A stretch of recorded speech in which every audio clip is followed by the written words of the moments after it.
What are your sneaky mind tricks? I know a powerful trick that really works. It's all about silence.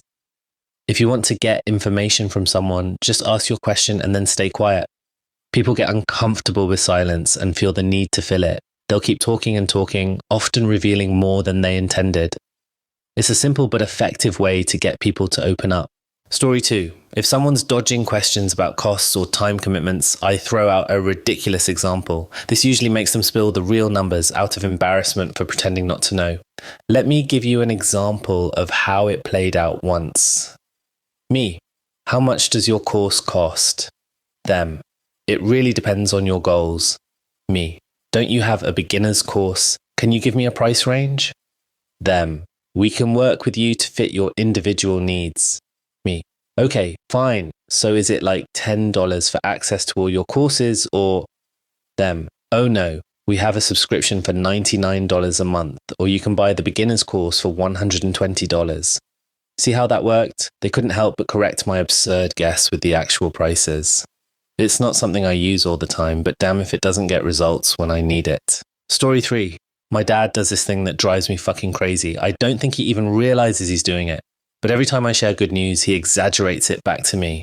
This forces me to downplay my own accomplishments. It's infuriating. Here's how it typically goes down. Me. Hey, I have amazing news. I got promoted to vice president. Dad. That's great. Wow, so senior vice president? Me. No, just a vice president. Dad. Oh, well, that's still good. And just like that, all the wind is out of my sails. My excitement deflates like a punctured balloon. Story 4. I've got this trick that's not exactly dark, but it's damn effective when someone's being an asshole to you. Here's what you do. When they're being rude, just shut your mouth completely. Don't say a word. Instead, stare at them. Just fix your eyes on them and don't break that gaze. It's like magic. They start feeling uncomfortable as hell. Most people can't handle that intense, silent staring. After a few moments of this, you'll see them squirm. They'll usually snap out of their rudeness and start acting civil again. Before delving into the next regrettable recap, please remember to like and subscribe if you'd like us to create more of this content. Thank you. Story 5. I've got this little trick that works like a charm when you need a favor. It's all about setting the stage before you even ask. Here's how it goes. Before you actually ask for the favor, you make it seem like it's going to be a big deal. You build it up in their mind. Maybe you say something like, hey, I've got a huge favor to ask. It's kind of a big one. Now, here's the kicker. When you finally spit out what you need, it usually isn't as bad as they were expecting. And guess what? They're way more likely to help you out. It's like you're playing with their expectations.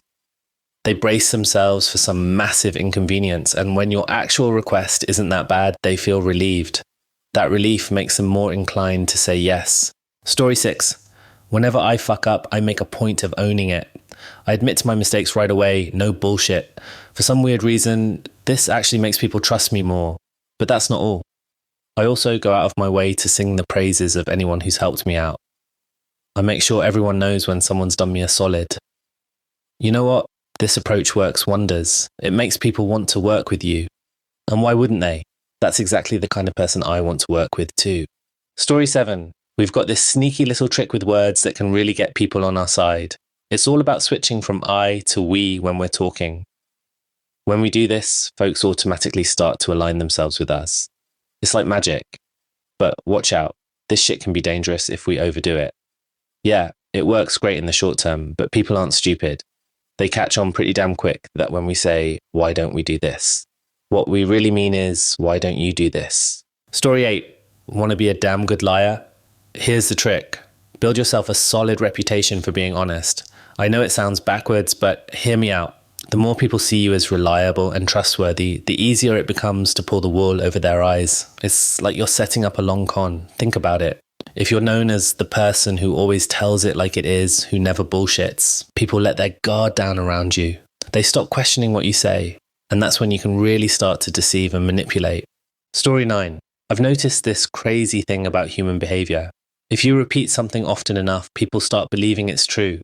It doesn't matter if it's bullshit or not. Just keep saying it and watch what happens. Here's how it works. You start by saying your thing, whatever it is. You say it again and again. At first, people might not buy it, but keep at it. Eventually, it starts to sink in. People begin to think, well, I've heard this a lot, so there must be something to it. But here's where it gets really wild. Once a few people start repeating what you're saying, it's like lighting a fuse on a stick of dynamite. That idea explodes through whatever group is listening. It spreads like wildfire. Story 10. Here's the thing I've noticed about how questions are worded. It's like a mind trick. The way you ask something can really influence the answers you get. Here's an example. Say there's been a car accident. If you ask people, how fast were the cars going when they crashed? You'll get a different answer than if you ask, how fast were the cars going when they collided? It's true. When you use the word crashed, people tend to estimate higher speeds. It's like that word puts an image of a more violent impact in their heads. But collided? That sounds softer, less dramatic. So people give lower speed estimates. It's not just about car accidents either. This works everywhere. The words you choose can paint a whole different picture in someone's mind, and that affects how they respond. Story 11. I've got this trick I use with my boss. He's always trying to schedule meetings after 5 p.m. Technically, I could be there, but I really don't want to stick around that late. So here's what I do. I tell him I have this important class I need to get to at exactly 5:45. Then when he sets up these late meetings, I show up for about 10 minutes before I have to leave for class. The funny thing is, my boss thinks I'm this amazing team player. In his eyes, I'm going out of my way to hop on for just a few minutes before my class. He has no idea that there's no class at all. I just made it up. Story 12. People have these predictable patterns when they try to choose stuff randomly. It's kind of funny when you notice it. Here's an example. Ask 100 people to pick a random number between 1 and 10. You'll see a ton of people choose 3 or 7. It's like clockwork. Why? Well, even numbers don't feel random enough to most folks. Same goes for the highest and lowest options, 1 and 10, and the middle number, 5. People avoid these because they think they're too obvious. I use this knowledge when I play games. In board games like Catan or card games where others have to pick a random card from my hand, I've got a strategy.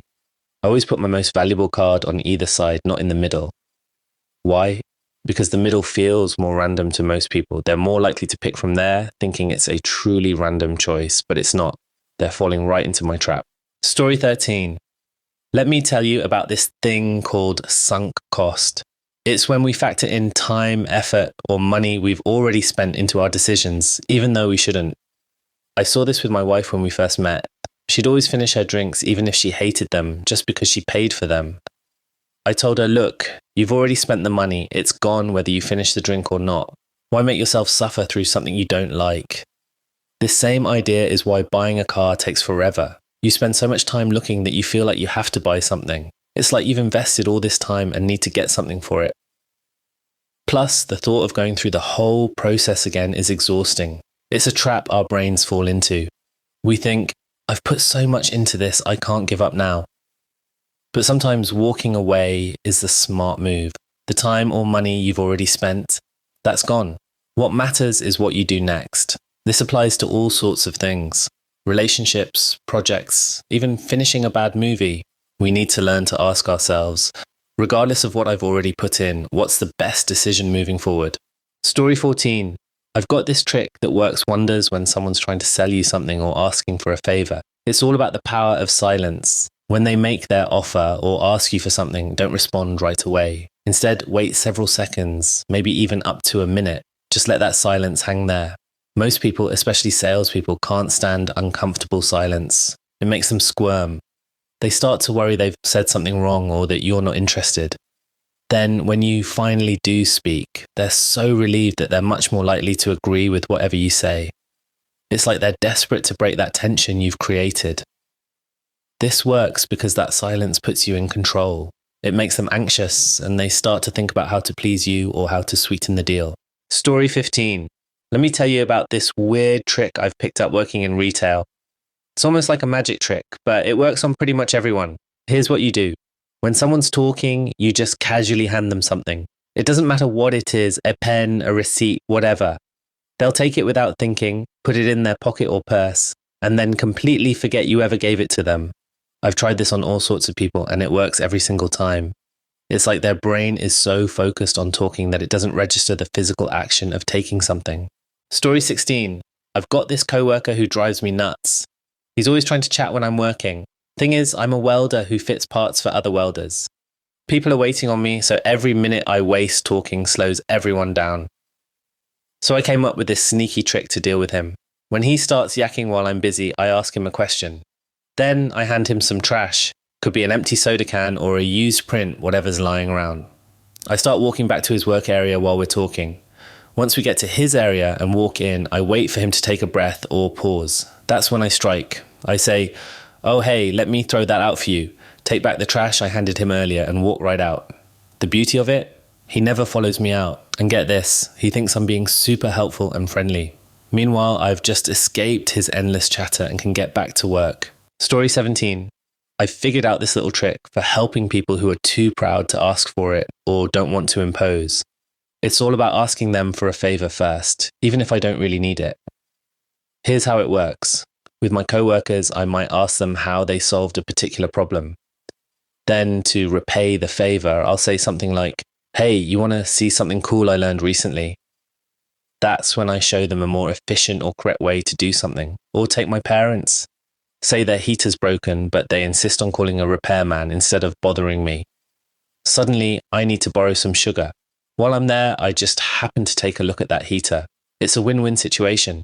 People like feeling helpful, and I get to give my unsolicited advice without anyone getting defensive. Plus, it makes the help feel more like an exchange than charity. Story 18. Back when I worked at this chain bookstore, we had this annoying job. People would take books off the shelves, carry them around, flip through them, and then leave them wherever. Our job was to put all these books back where they belonged. It was a ton of work, and I really didn't want to do it. So I came up with this clever little trick. I'd grab the pile of misplaced books, then go find a coworker to chat with. Here's the key. While talking to them, I'd keep eye contact but hold out the pile of books. Without fail, they'd take the pile from me, every single time. The best part, I'd walk away before they even realized what had happened. By the time they noticed they were holding a stack of books that needed reshelving, I was long gone. It was like a weird magic trick that worked on everyone. I guess people are just on autopilot when they're in a conversation. They'll take whatever you hand them without even thinking about it. Story 19.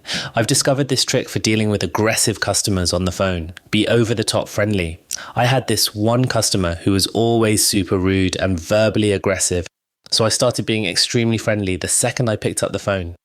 She never got the chance to be rude to me. Now, this doesn't work on everyone. The smarter they are, the quicker they catch on. But let's face it, it's usually the not-so-bright folks who are the most aggressive to customer support anyway. Here's another tip. Always be friendly to customer support. I did support for a long time, and I can tell you the friendly customers got the best treatment. They got the fastest help. Sometimes I'd even help them with problems that were technically their own to solve. At the very least, I'd point them in the right direction or send them a link to the right page in the manual.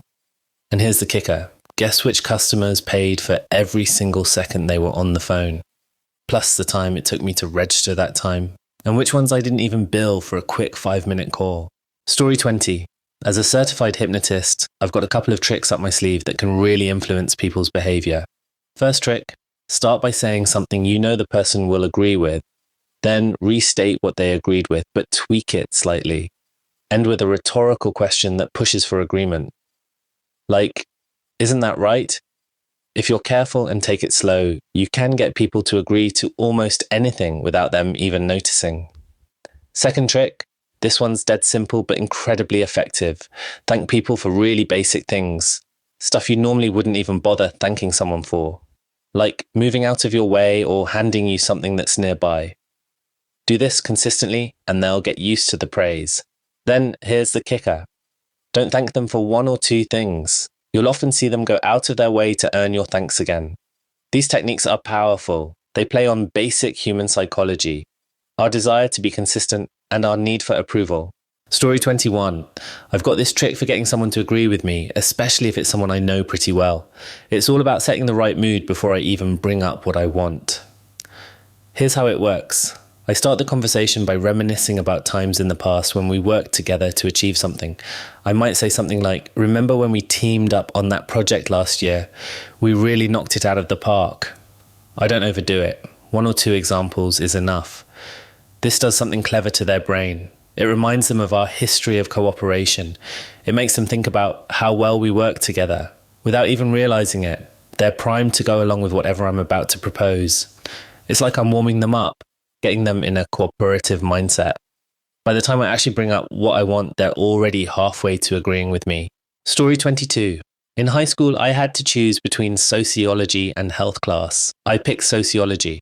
We had an assignment to conduct a psychology-sociology experiment in groups of 4 and write a report on our findings. We had freedom to choose our experiment as long as it wasn't immoral or unethical.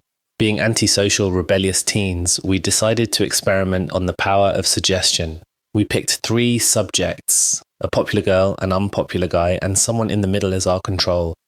Our experiment was simple. For the popular girl, subject A, we'd ask if she was feeling all right because she looked pale. For the unpopular male, subject B, we'd ask why he didn't speak up more in class and suggest he should do it more. For the control, subject C, we'd simply ask how their day was going. We chose suggestions that would be counter to their usual personalities. Each group member would interact with one subject every class period for 1 whole day. The results were striking. Subject A, the popular girl, went home sick after just 3 class periods. Subject B, the unpopular guy, showed an overall increase in class participation that lasted several days after the experiment ended. Subject C, our control, showed no change in behavior. We did get in trouble because what we did was unethical. However, our teacher was so impressed with our report that he let us slide, only making us apologize to the participants. Story 23. I've got this trick I use in competitive environments, especially when playing Street Fighter. If I notice my opponent is new to the game or seems anxious, I'll casually ask them, "Are you nervous?" I try to sound as nonchalant as possible when I say it. Sometimes I'll even throw in a yawn for good measure. This little question messes with people's heads big time, especially if they're not mentally tough to begin with. It's like planting a seed of doubt in their mind. Even if they weren't nervous before, now they're thinking about it. And in a fast-paced game like Street Fighter, that moment of self-doubt can be all it takes to throw them off their game. Please like and subscribe if you'd like more of this content in the future. Now it's time for Today I Effed Up stories. Story 1. Today I effed up by being tricked into dating a guy.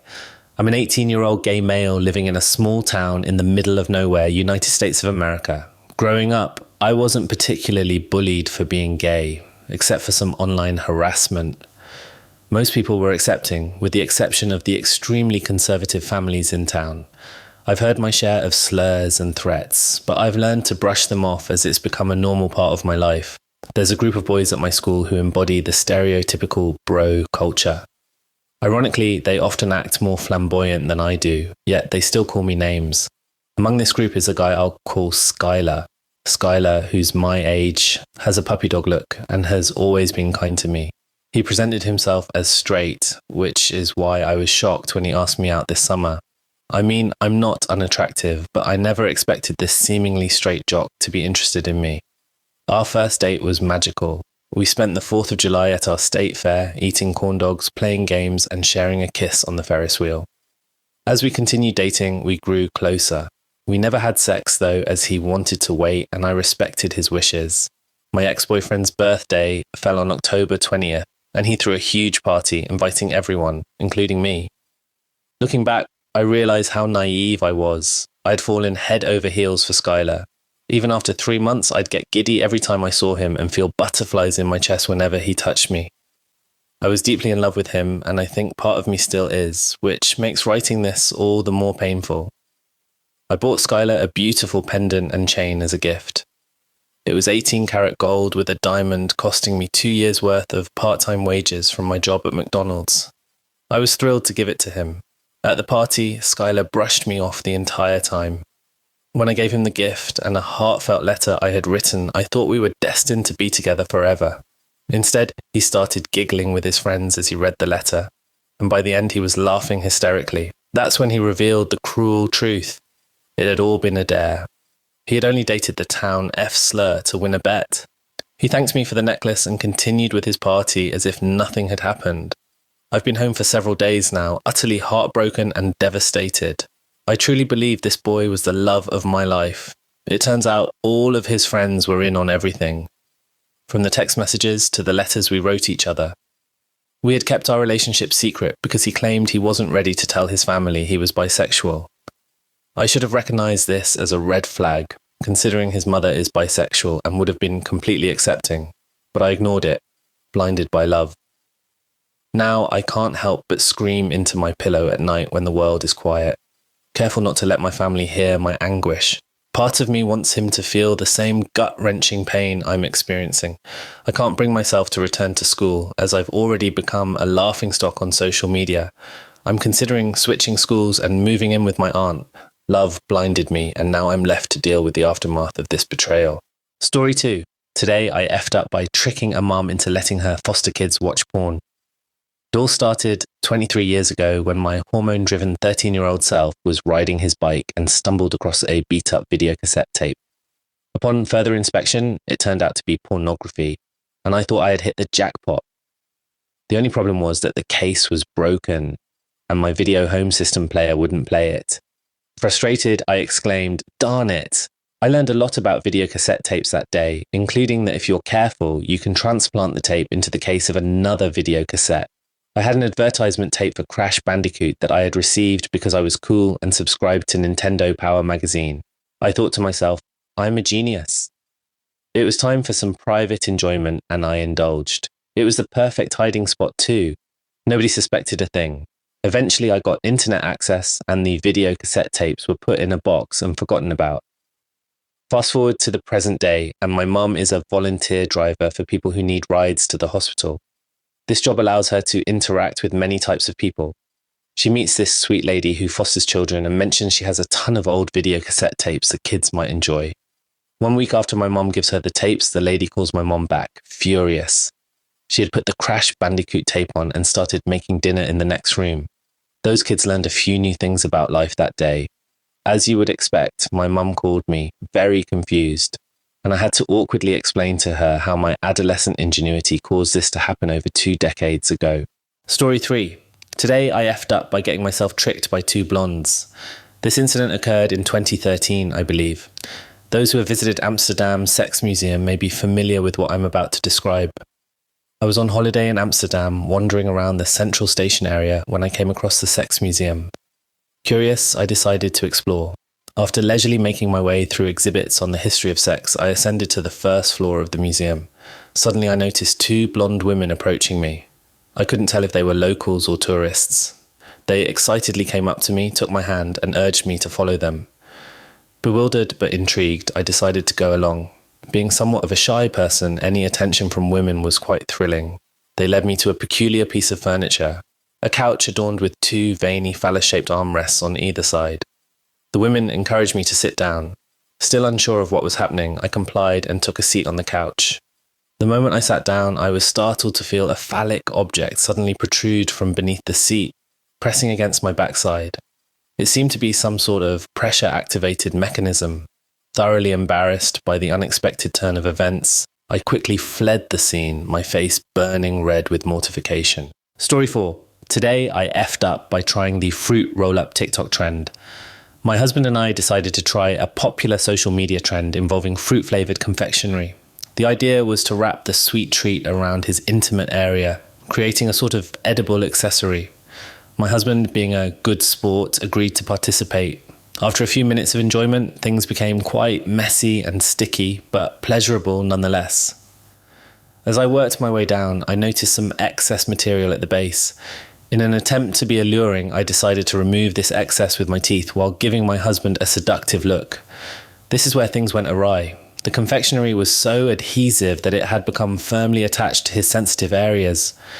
When I bit down and pulled, I inadvertently caught some of his delicate skin along with the sweet. The sound my husband made was one of sheer pain and surprise. To our horror, I had actually bitten him hard enough to draw blood. To make matters worse, we couldn't easily remove the remaining confectionery due to how firmly it was stuck. We spent the next 5 minutes alternating between tears and nervous laughter as we carefully worked to remove the sticky substance. Needless to say, we decided then and there that we would never attempt this particular activity again. It was a memorable, if somewhat traumatic experience that taught us to be more cautious about trying trending intimate practices in the future. Story 5. Today, I effed up by pulling my BF Sweeney. My partner was staying at my house while my parents were away. We were engaging in typical couple activities throughout the week. One notable difference between us is our showering habits. My boyfriend tends to take much longer showers than I do, often using the time to relax and meditate. After we showered together one day, I left to dry off, giving him some alone time. When I heard the water stop, I returned with a towel he'd forgotten. As he was air drying, I found myself curious about his body and began to playfully interact with him in an innocent, exploratory manner. At one point, he suggested I squeeze and pull, which I interpreted as an invitation for intimacy. However, this was actually a setup for a prank. When I complied with his request, he released an extremely loud bodily function, similar to the classic pull my finger joke, but more elaborate. He found this hilarious, while I was caught off guard and somewhat upset by the crude nature of the prank. I left the bathroom frustrated by his juvenile behaviour, while he continued to laugh at his own joke. Story 6. Today I effed up by surprising my man with something for Valentine's Day. Me and my boyfriend have a relatively vanilla sex life. He prefers to engage in familiar activities, but I occasionally want to try new things. Sometimes he agrees, but it's apparent he's not genuinely enthusiastic, so we usually revert to our usual routine. For a couple of weeks, I had been arranging a threesome with my friend and me for him. She was willing to participate, and since she's leaving the city soon, we wouldn't see her again, allowing us to move past the experience, or so I thought. On Valentine's Day, he surprised me throughout the day with flowers, gifts, food, clothes, and more. The final part of his plan was dinner, which was incredible. As we were heading home, I texted my friend to ensure she had set everything up and was ready for our arrival. We arrived home and entered to find the room beautifully decorated. There were rose petals, Hennessy, which I now think was a mistake, and marijuana. We played a drinking game, smoked, and then began to get intimate. Everything seemed fine at first, but then they started becoming overly engrossed with each other. He was flipping her over, performing elaborate moves, raising his leg and moaning and grunting while giving me the bare minimum attention. She was moaning and reacting enthusiastically, acting as if it was the best sexual experience of her life. The whole situation made me uncomfortable, so I ended up saying I was tired and we went to bed. I woke up this morning to cook for all of us, and they were still acting too friendly, laughing and touching each other. She left a couple of hours ago, but now he's constantly on his phone. He won't even let me see what he's doing on it. I feel terrible about the whole situation. Story 7. Today, I effed up by getting a co-worker to flash me. The day before yesterday, my foster daughter had a group of her friends over to watch the premiere of the new BTS Bangtan Boys music video. I checked on them periodically, and each time I saw them, they were performing peculiar stretches with their arms over their heads or behind their backs. After a while, I asked, "What are you all doing?" They explained it was a flexibility test they had learned from friends at school. The test consisted of 3 moves. Move 1, clasp your hands behind your back with one hand going over your shoulder and one going under. Move 2, place your hands in a prayer position behind your back. Move 3, touch your elbows behind your back. Most of the children could perform moves 1 and 2, and they were laughing at each other's attempts to do move 3. Eventually, their video began, and they moved on to more important matters. The following morning at work, I was curious to see if I could do the stretches. I stood in front of the full-length mirror in my office and attempted them. Move 1 was somewhat challenging, especially while wearing a button-down shirt. Move 2 was easy and felt quite good. Move 3 seemed to defy basic human anatomy. I tried different angles and wrist positions, but couldn't even come close to achieving it. While I was doing this, a young female co-worker approached and asked what I was doing, much as I had done the previous night. I explained the stretches and assumed she would have more success since she was younger and in better shape than me. She performed stretch 1 without any difficulty. Stretch 2 seemed effortless for her. Then she attempted to touch her elbows behind her back, and the buttons of her blouse completely gave way. I found myself staring at her reflection in the mirror, her shirt split open with nothing underneath. She appeared shocked and embarrassed. She quickly covered herself and left the room. I rushed to the supply closet to retrieve a promotional t-shirt that we distribute at events and gave it to her in her office. Then I returned to the room with the mirror to find her button, which I ended up sewing back on before anyone else arrived at the office. Story 8. Today I effed up by falling for an escort. I'm a lonely, nearly 40-year-old divorced man, and for the last 9 months, I've been satisfying both my social and sexual needs by seeing various escorts every 2 weeks or so. It was going well. I enjoyed chatting with the women I was meeting, then progressing to generally enjoyable sexual encounters. A few months ago, I met a new woman with whom I connected well. We had an incredibly similar range of interests, and for clarity, this wasn't her pretending to be interested in the same things, as she volunteered these topics first. A similar sense of humour, and the sex was quite good. I decided to keep seeing her regularly, but soon realised I was developing feelings. I decided to ask her on a date, making it clear it would be a personal engagement rather than a professional one, which she politely declined, which was fine. It was what I expected. We continued seeing each other semi-regularly. A month or two later, I decided I was having difficulty separating my feelings from our time together. So I decided it was time to move on before things worsened. I met her for a final time, explaining why I could no longer see her as a client. This is where things became unusual. Based on our previous interactions, I expected her to understand. Instead, she unexpectedly became quite emotional and said she didn't want to stop seeing me. After more discussion, she asked for my phone and promptly entered her real name and personal phone number into it. This, I know, is essentially breaking rule number 1 for escorts, which is never to reveal your personal details because of safety concerns. She wanted me to get back in touch with her about a week afterward, as she was aware I had care of my children for a period, and to organise an actual date with her. Today was the end of my time with my kids, so I sent her a message asking when she was available to meet up. She responded, saying her boss had found out that she had given me her personal contact information and was angry with her because he believed in doing so. She had lost me as a client. She had already effectively lost me as a client before she did this, as I had made it clear we wouldn't be meeting professionally anymore. She asked if we could delay meeting up and if I would come back to her as a client, which would alleviate the pressure from her boss, with the intent that once things had cooled down, we could see each other without his knowledge. The cynic in me says there was never any intention to go out, and that this was all just a desire to keep me as a client. But what confuses me is her giving me her personal details. Having been a client of this industry for some time now, I know how seriously these women guard their personal information, and handing it over for the sake of trying to retain one semi-regular client seems unlikely. I also recognise the possibility that her boss is coercing her to try and do this. For example, threatening to stop her from working as an escort. The unfortunate end to the story is that despite having convinced myself there might actually be a genuine connection between us, one that could develop into something more, I've had to make the decision to walk away. It's left me feeling depressed at my hopes of finally having met someone being dashed, stupid for tricking myself into believing it in the first place, and angry that if this was a genuine connection, the circumstances of our meeting essentially ruined any chances. Story 9. Today I effed up by changing my name. I have a very unusual first name. While I like it well enough, I've spent a significant portion of my life explaining its pronunciation and spelling. I had similar issues with my maiden name and considered changing one or both for the sake of simplicity. Enter my husband. He has a lovely, easy to spell, very common last name. So when he proposed, I decided to take it.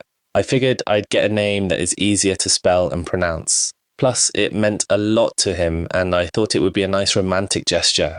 At first, it was. Leading up to our wedding, I was completing my doctorate and preparing to enter the job market. Once we were married and the name change became official, I began to modify my curriculum vitae and my more general use resume. I was newly married, finishing my dissertation and getting ready for my career. And now, at least half my name wouldn't make the hiring coordinator's eyes cross. I was excited. Fast forward to a perfectly innocent presentation on job hunting. The presenter suggests the old trick of searching for yourself online to check your web presence for any old, embarrassing relics from social media. I realized I had never searched for my new name and smiled as I opened a new search tab on my phone. Imagine my horror as I sat in a crowd of my peers, and the first thing to appear was a thumbnail of a woman in a compromising position with 2 men. I figured it was a fluke or an advertisement and scrolled hurriedly. But to my growing dismay, I found page after page of adult websites, webcam sites, and OnlyFans account, and forums all tied back to my brilliant new name. This presented a long-term problem. Resumes don't generally include a photo. I had to find a way to convey to potential employers that I was an entirely separate person from this taller, admittedly far more attractive woman. I definitely did not intend to insist on constantly being called doctor or including my credentials wherever I put my name. Changing my name again would require a whole court proceeding, goodness knows how much money, and another visit to the dreaded Social Security office. In addition to employment, I had a more immediate familial issue. My husband is Catholic, but he has an earthy sense of humour and would laugh this off. His family, though, they are kind, pious, and a little sheltered.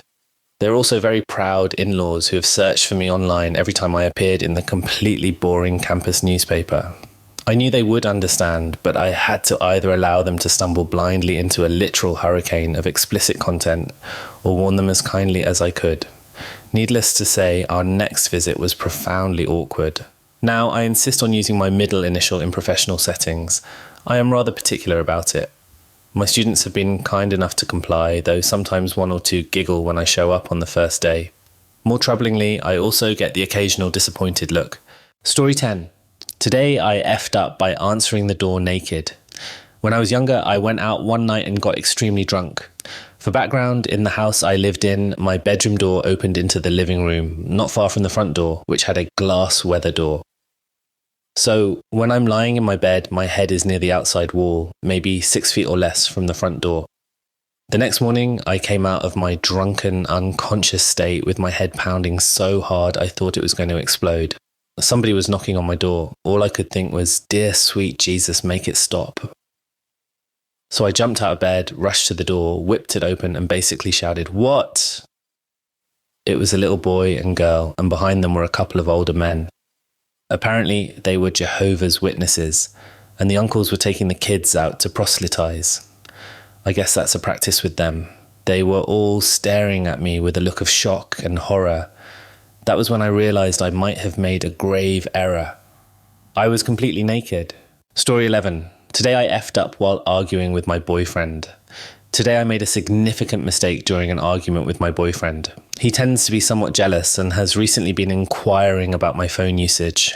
During our discussion, he argued that as a couple we should have access to each other's phones. I disagreed, stating that phones are private and that he should trust me enough not to need to go through my phone. He responded, "If you don't let me look, it makes me think you are cheating." For some inexplicable reason, I decided that the clever thing to say was, "Oh please, if I wanted to cheat, you'd never find out." He didn't say anything in response. He just stared at me for a long time. Then he got up and left, and now I'm fairly certain I'm single. Story 12.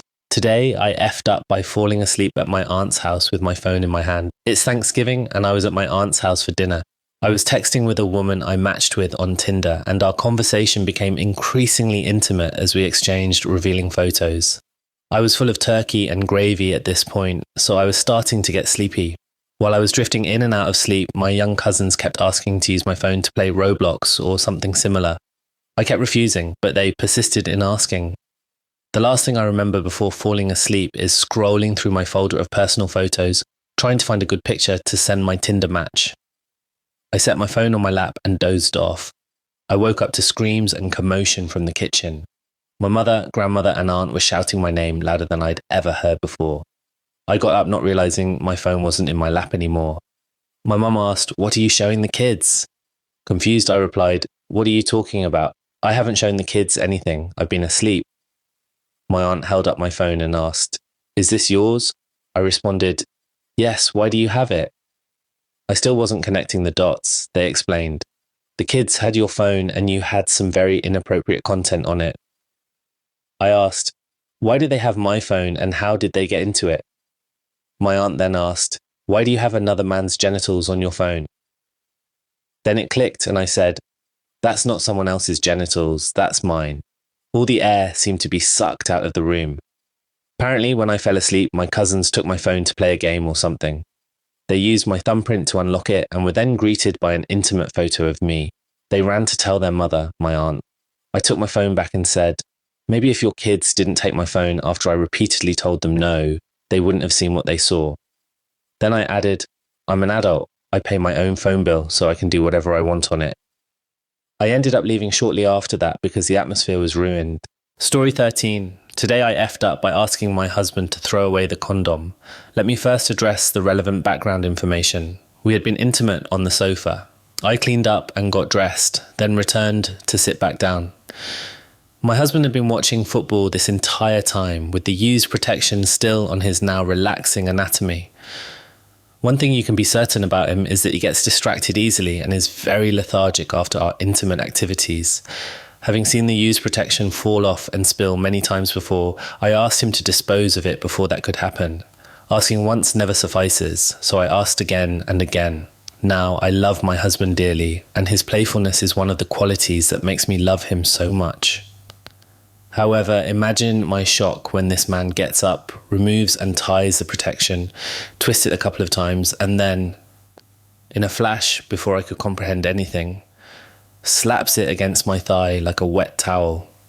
The laws of physics took over, and the force of the impact caused the contents to disperse everywhere, and I mean everywhere. After laughing hysterically, we composed ourselves and went to clean up. Again, edit. It's amusing how many people are expressing shock at something so minor and insignificant. A single playful moment does not define our entire life together. My husband and I are both fully functional, healthy, yes, physically and mentally, and clean human beings 99% of the time. I'm sorry if some of you don't have someone to share silly moments with, but we are completely content with our relationship exactly as it is. I sincerely hope you all find someone who accepts and loves you exactly as you are. It's truly enjoyable. And regarding our choice of protection, yes, we still use barrier protection even though we're married. I encourage you to research the effects of hormonal birth control on a woman's body. My supposedly inappropriate husband completely respects my decision not to alter my hormones and deal with side effects just for his convenience. Story 14. Today I effed up eating Wingstop after anal the night before Easter. Yesterday, I tried anal sex again for the first time in about 5 years with my spouse. I'm not sure what prompted it, but it was my spontaneous idea in the heat of the moment, and everything was mostly fine besides the normal discomfort. I should mention that we are hosting Easter lunch at our home today, so we spent most of yesterday cleaning and preparing, and obviously being amorous. Naturally, I didn't want to cook dinner after all that and thought Wingstop sounded appealing, and it was totally satisfying at that moment. I planned to wake up early this morning to start cooking. What I hadn't planned for was waking up at 4 a.m, sweating and sprinting for the bathroom. My stomach was making the most terrible noises, and I was relieved to make it to the toilet until I remembered. This digestive emergency I could have handled. I was not prepared for the intense discomfort that is now my posterior. I legitimately almost became ill from the unexpected pain. What would have been some normal soreness is now what I would imagine childbirth from that region would feel like. It hurts to walk. I want to call my mother and ask for help preparing the food, but I can't even bring myself to make up an excuse. Update. Goodness, I haven't even read all of the comments yet. I got everyone fed. I wrote this during my bathroom ordeal this morning and then forgot about it. I was exhausted and in pain and didn't see an end in sight at that time. Some flushable wipes and time were all I needed. I'm currently postponing a visit to a gastroenterology specialist due to probable celiac disease. So it wasn't Wingstop's fault. I am simply being unwise. I wanted to address a few things that seem to come up frequently. I'm actually female, but thank you for the concern about my prostate. I do have a bidet attachment, but it intimidates me. I appreciate the concern for my intimate life. I definitely learned some tips and techniques for next time. My husband and I are planning to read all of these comments later for amusement. Some of you are comedic geniuses. Story 15. Today, I effed up by letting a homeless man sleep in my spare room without asking my wife. So I was driving home from a performance tonight around 11 p.m. and saw what I thought was a deceased person on the side of the highway. I pulled over and walked back down the road in the dark to discover a man experiencing homelessness lying on the shoulder. He was all right, just sore from an injured knee, cold and wet. I offered to give him a ride and he accepted. While chatting during the 40-mile drive back to my town, I learned that he has prostate cancer. He informed me that his older brother had recently lost his battle with the same disease and that his wife had died from COVID-19. He was hitchhiking to a town another 2 hours away to see his estranged 17-year-old son. We discussed his life without housing and his career as a tattoo artist, as well as hearing how other people had helped him with a bed or train ticket. When we arrived in the small town where I live, we drove around for a while trying to find a shelter where he could sleep, As reality set in, I knew there was nowhere I could take him. It's cold and wet, and he doesn't own a sleeping bag. Finally, I said, "Forget it, you can stay at my house tonight." The only problem is I didn't ask my wife first. She got up when she heard me talking in the basement. The spare room is down there. And I explained the situation, but she isn't happy. I know in my heart I'm doing a good thing, but I also know it's incredibly reckless, and I'm really worried my wife won't forgive me. So now I'm sitting upstairs trying to stay awake all night so the man in my basement doesn't come upstairs to harm my family.